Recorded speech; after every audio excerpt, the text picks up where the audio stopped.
The discussions around the courtship period are so much fun. We discuss about everything under the sun, from our childhood memories to the food we love, places we've traveled, we want to travel, things we want to do in our life, and maybe some of our embarrassing memories too.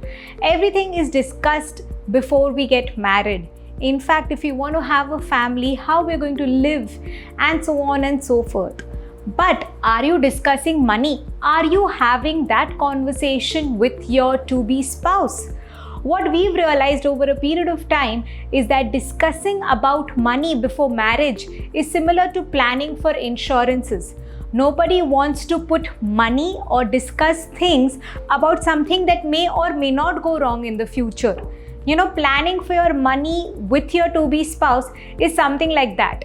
You are so much in love and everything around you is so happy that you don't want to discuss what are the things that you have to do after you get married and the things that you have to plan for. In fact, some people may even think that discussing about money and fighting over it before marriage could be a sign of bad omen or mistrust. But believe us when we say that having these conversations before your marriage is only going to grow your bond stronger and bring you closer to each other, because through these discussions and planning your finances together, you're really planning to work towards a life together. So let's just understand what are some of the conversations that couples really have and what are the conversations they should have. Some of the things that couples talk about could be, what do you like to do in your free time? What is your favorite meal? Do you like to cook? Do you like to travel? What are the places you've been to? And maybe you could ask about how much you earn, right? I'm guessing that some of you at least have the basic conversation of knowing what your to-be spouse is earning. But according to us, some of the conversations that you must have involves what do you do with your free money? It's just not about how much you earn, but after earning the savings that are left, what do you do with that? What is your favorite investment product? Do you invest?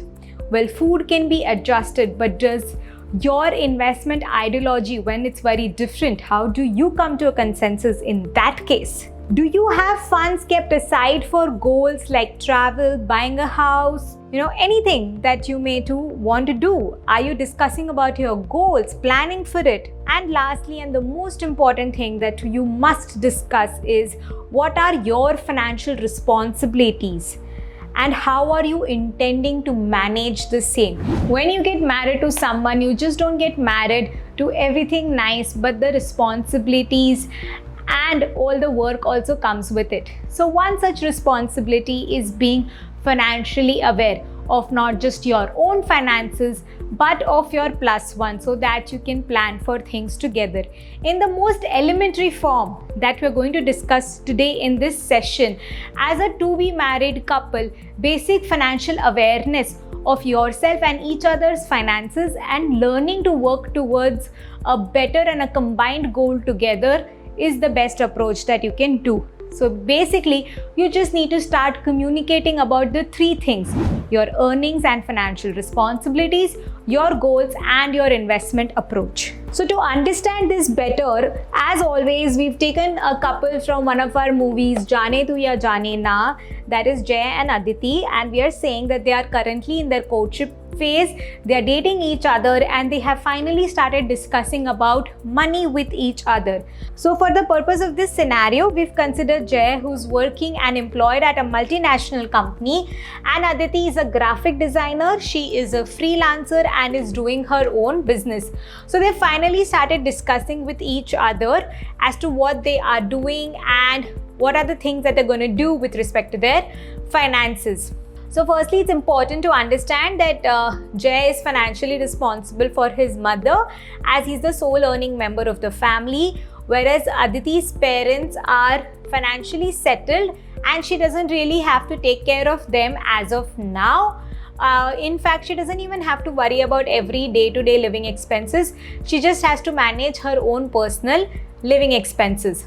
So the first thing, because these two are such contrasting couples, they need to discuss about is their cash flows. So when we talk about discussing about your cash flows with your 2B+1, it's about your day-to-day money management, your responsibilities, and see whether both of your ideology about saving and expenses are aligned or not, because it could be possible that one of you don't want to save any money. You're like, let's live life while we are at it. The other person could be a huge saver.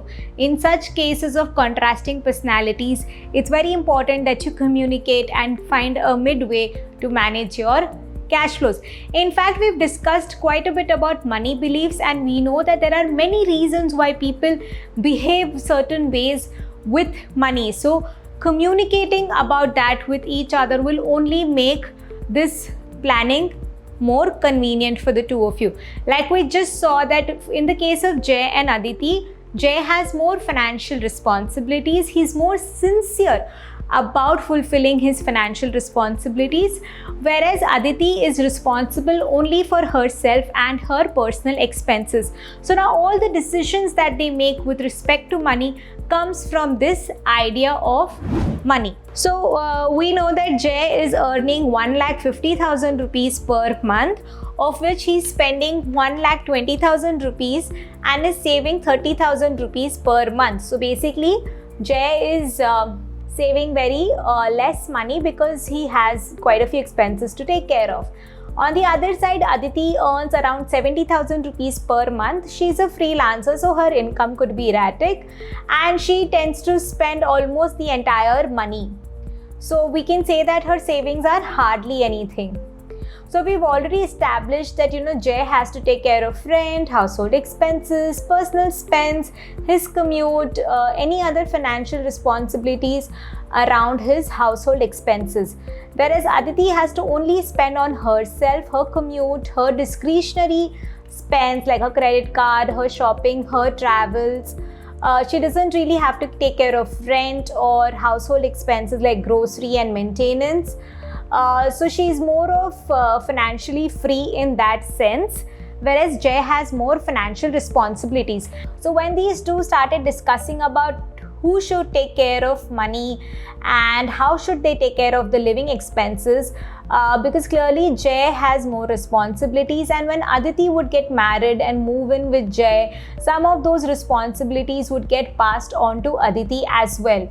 So it is very important that Aditi is aware of the financial responsibilities that comes with this relationship, and if she is ready for it, and if the two of them have spoken about it clearly as to how they are going to manage things after they start living together, right? These are not the discussions you really have when you're dating or in a courtship time, but it becomes very, very real the day you move in and start living with each other and your families.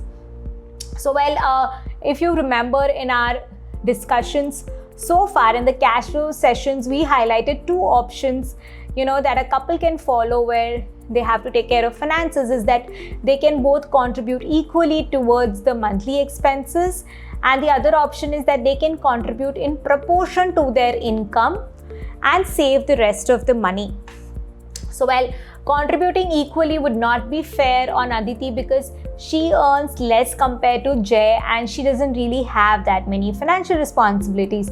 Contributing proportionally could still make sense, right? Because whoever's earning higher spends higher amount for their living expenses. Now they had a discussion and they tried to find a midway in which both of them could take certain responsibilities of monthly expenses, where Aditi was not really keen on contributing fully for everything. She also understood that now she's living with him and she would have to take care of certain living expenses. So they decided that contributing proportionate to their income for the family expenses would make more sense. However, they tweaked it a little to include that if any other or additional financial responsibilities of Jay's mother would be taken care of by Jay, right? And that is how they found a middle ground of how to manage their cash flows. While it's a lot of fun to say that what's mine is yours when you're dating, but when you start living together and actually start living through this statement every day, it could hit every person differently. And that is why having this discussion on your cash flows and financial responsibilities even before you tie the knot becomes extremely important. As you can say that there is no fit or a standard formula that would apply to every couple, but somewhere you would know that between the notion of contributing equally or in proportion or with your time and effort is the way that both of you have to work for to achieve a happy family life. So definitely start the discussions about knowing your financial responsibilities and communicating about it to each other. Well, some of the questions that you can ask each other to identify these things are: who earns how much money? What are your regular spends? What are the things that you're spending your money on? Who takes care of the household spends before marriage? And how is that going to change after marriage? In fact, you need to also have some discussions around how do you plan to pay for your wedding and start having those discussions. We're going to just discuss it in the next segment in detail. Are you financially responsible for anyone apart from yourself, currently or in the near future also, so you could plan for things accordingly. Is the partner expected to contribute to or take care of each other's families financially? Now, traditionally maybe this was not so much of a question as to who's going to take care of whose family financially, because there were very set society norms and families functioned in that manner, whether it was financially or non-financially. However, things have changed. Everyone wants to contribute in their own way, and we're all looking at relationships and marriages and the families of both the spouses in the same light. So let's have these conversations beforehand before it gets out of hand to manage. After aligning your cash flows, the next thing you need to discuss about is your goals. Yes, let us tell you one thing, that if your goals are not aligned today and you are not on the same page with respect to what you want to do in your life ahead, your marriage would get difficult, because it would be like two people working in opposite directions to try and achieve completely different things but living in the same pod. It's like driving a car with a tank full of sand. It's going to take you in two different directions, right? And that is why it's very important that you have these discussions today. Now, it is not necessary that both of you have each and every single goal together. You could have your individual goals, but some of the goals which you wish to accomplish could be aligned and planned accordingly.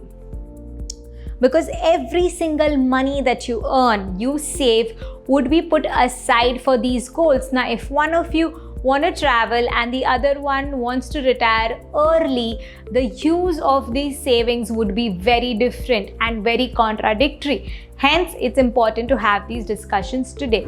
Some of the discussions you can have with your to-be spouse are: have a discussion about your financial goals and your individual goals. Like, you may want to study further after a few years.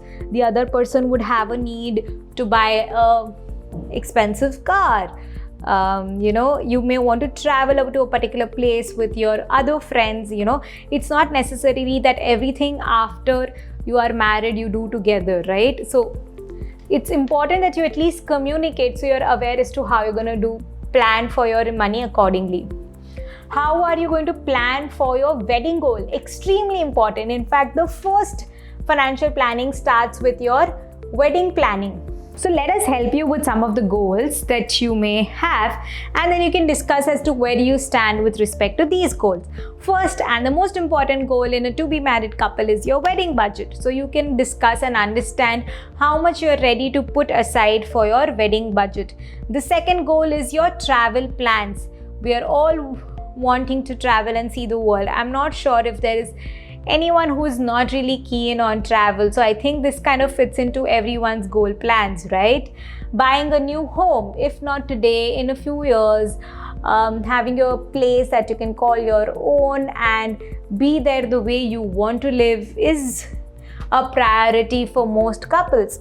So you can check that out. And of course, the most important goal is your financial freedom goal or a retirement plan. So you could plan for that as well. Now let's understand how different are Aditi's and Jay's goal, and when they started having this discussion, where did they stand with respect to it? Now, when they started having the discussions around their wedding goal, Jay had a very different point of view compared to Aditi. Now, we've already established that Jay is a saver.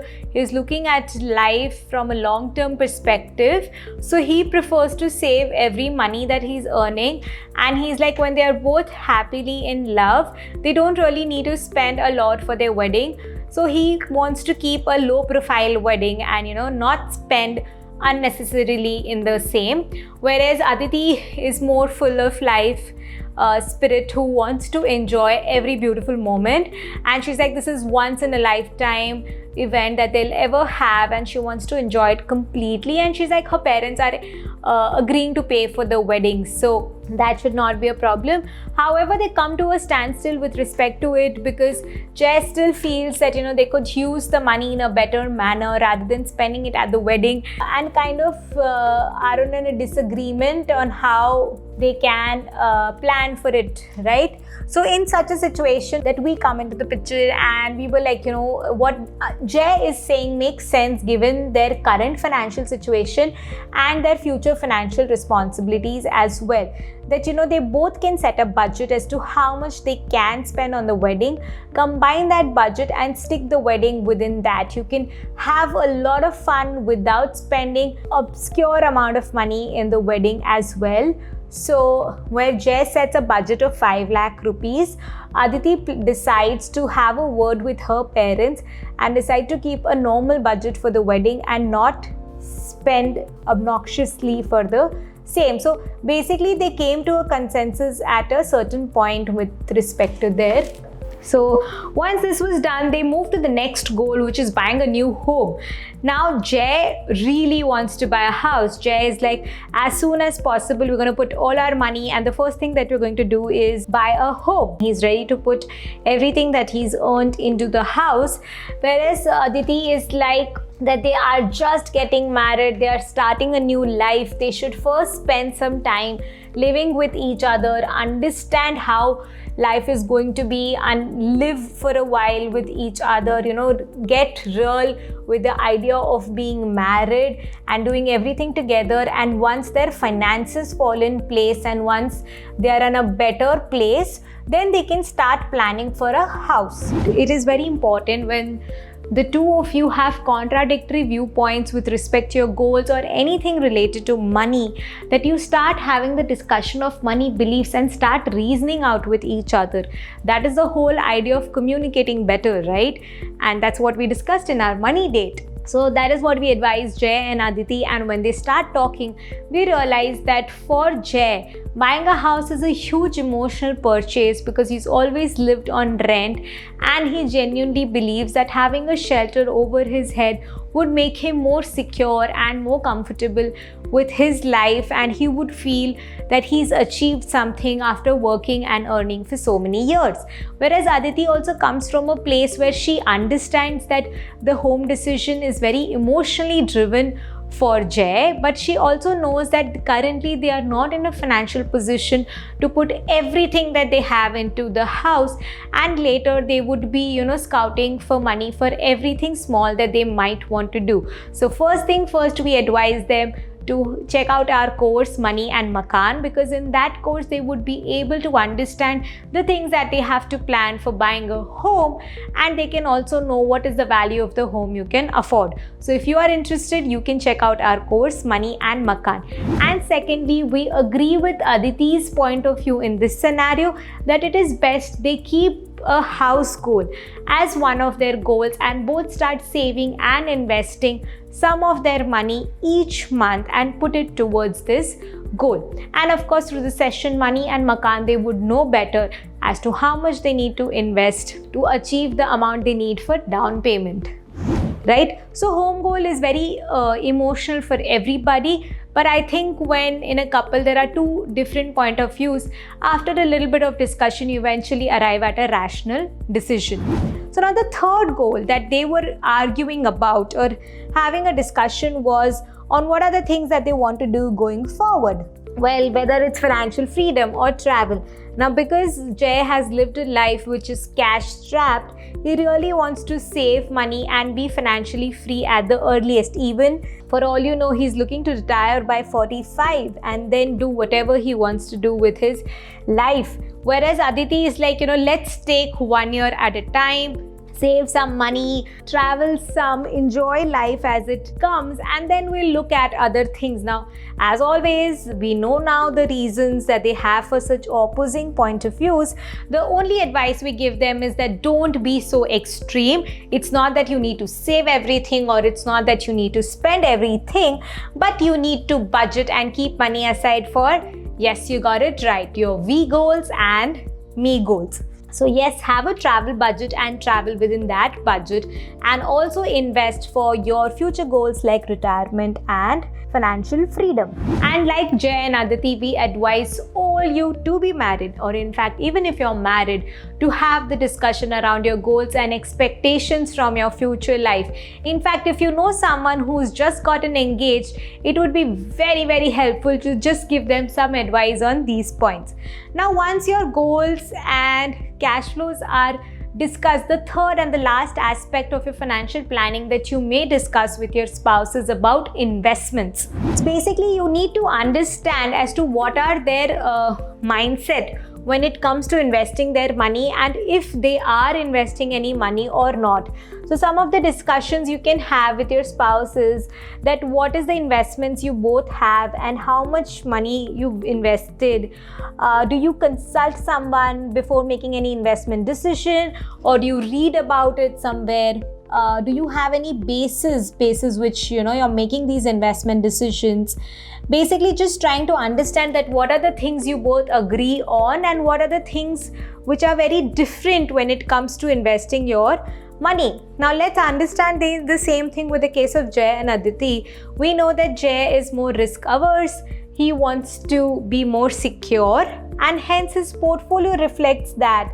And he has most of his investments in fixed deposits and PPF and debt funds, and he's kept everything in the most liquid format as much as possible because he wants to invest in the house. Whereas Aditi is hardly saving any money, and most of the guidance is coming from her parent, but whatever she's saving, she's investing in equity funds and mutual funds. So now here we know that the investments also they are having is very different, and it could be a discussion point when they move ahead. But currently, right now, they need not really get down to the integrities of discussing, acha, 1 lakh is in this, 2 lakh rupees in this, should we sit together and make it 1.5 and 1.5 lakh rupees across FDs or equities?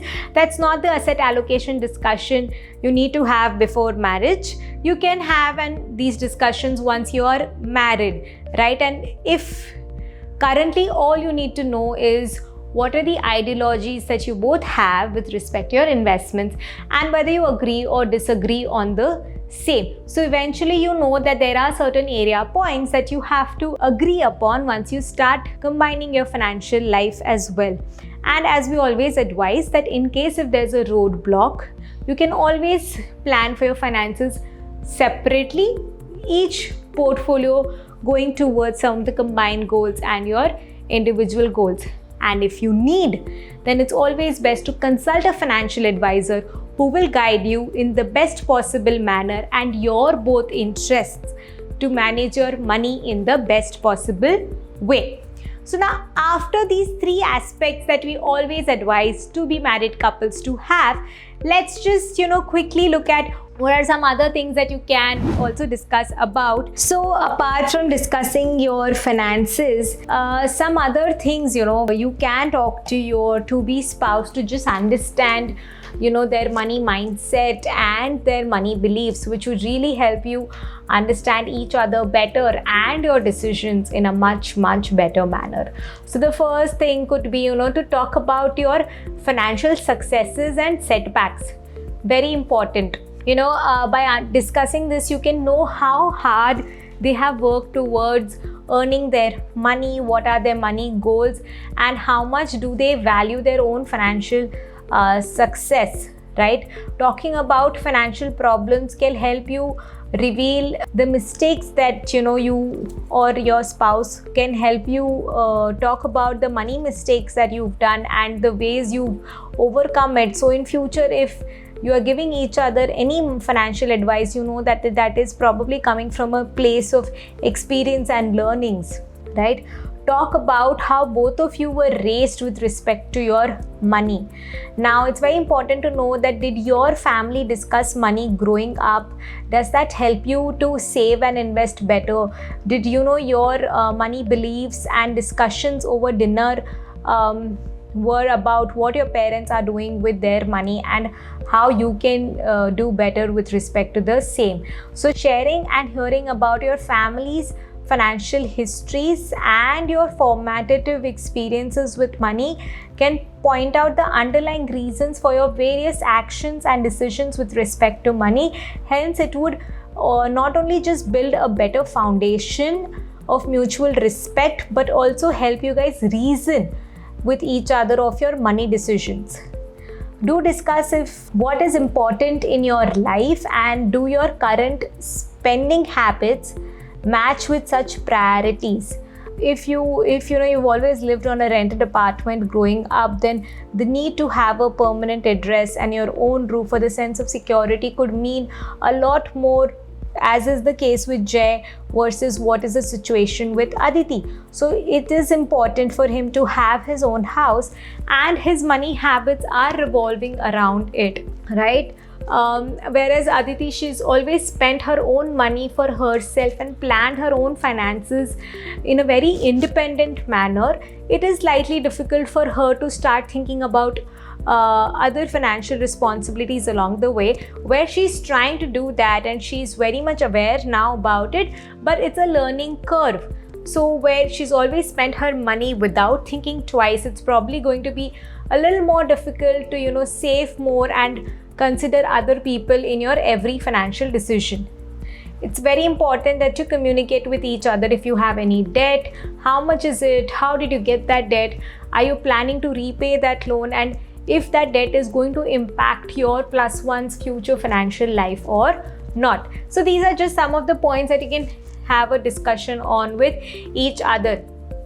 I know we've given you many points to talk about, but I think we've taken care of at least next 2 to 3 money dates for you. Now, when you're discussing about money, it's very important that you know how do you talk about it with your partner and don't get carried away in the heat of the moment about certain things that they may or may not agree with you. So the most important thing is don't rush these discussions. Let your fiance be more comfortable with you and open up about their money beliefs and their money stories with you over a period of time. It's not like Jay would have told Aditi on their first date that, "Yaar, I'm going to buy a house no matter what."